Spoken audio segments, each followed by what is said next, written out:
Control on the mobile worker refers to and acknowledges contemporary practices largely influenced by the rapid succession and engagement of technologic resources within the workplace, accordingly enlightening an innovative and ever-intensifying technology-based workforce.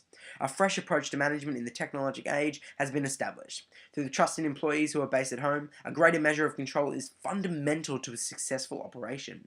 Shamahorn provides an orthodox interpretation in regard to the control over employees, stating, "Controlling is the process of measuring performance and taking action to ensure planned outcomes are achieved."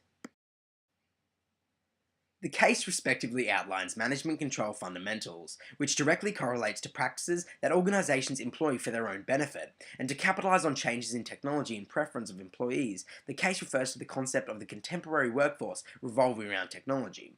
Not just being a resource, but being a fundamental component that ensures the company thrives. The emphasis on changing technology and utilizing resources to the best of the business competencies advantage the organization and employees through increased connectivity and flexibility.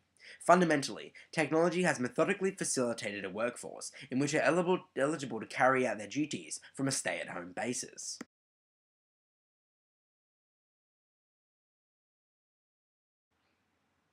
Through the implementation of effective work-from-home discipline, internal control over external control will be undoubtedly disturbed. An organization's predetermined control process can be hindered by internal and external constraints, which are not enacted by management, rather by the evolving corporate technologic age. External control methods will be made somewhat ineffective due to work-from-home condition, and external control procedures will be extensively harder to exercise as management has insufficient access to employees on a face-to-face, one-on-one basis.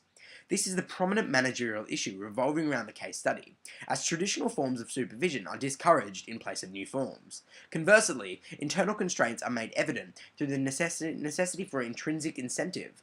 As a result of a manager not being present, internal motivation to employees may be greatly affected. Through the work-from-home condition, a fundamental reassessment of traditional controls over internal and external procedures within a company is overwhelmingly imperative to cater for the evolving workforce. Although this may be a contemporary managerial concern, it can be resolved.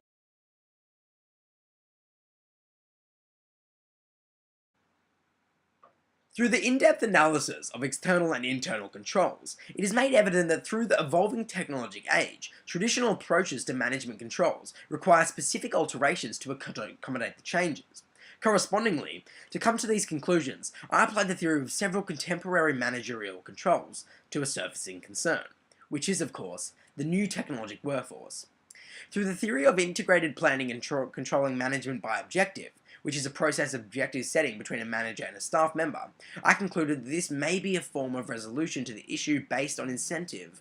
Through the adequate control measures, the former issue regarding the direct loss of traditional management control associated with a newly developed stay-at-home workforce is effectively made obsolete, with an emphasis on incentive-based and quality control measures.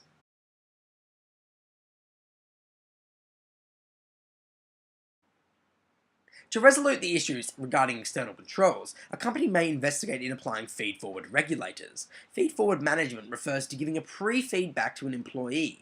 This control system also ensures that resources required for the task completion are available prior to the engagement of a task. After the assigned task is completed, there are feedback controls implemented within the organization to provide incentive and strategic evaluation to support productivity, thus developing a highly motivated, incentive-driven workforce. The strategy of internal control enables employees to work independently and self-disciplined.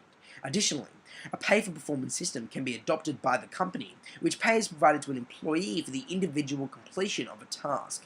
Therefore, employees stay motivated to work individually from home, encouraging utmost performance with an effective and efficient approach to task completion. Through the implementation of these incentives, managers are granted with more control of the stay-at-home employee, whilst firmly supporting the trust of a desirably qualified workforce.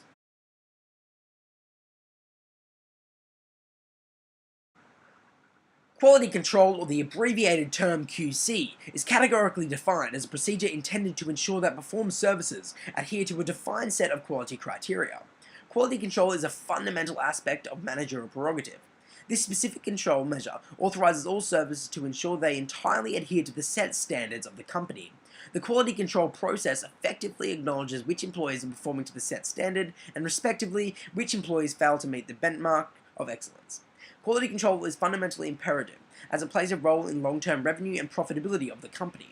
Through the implementation of quality control, the benefits measures will seek to alleviate any evident discrepancies in regard to a lack of standard from stay-at-home employees.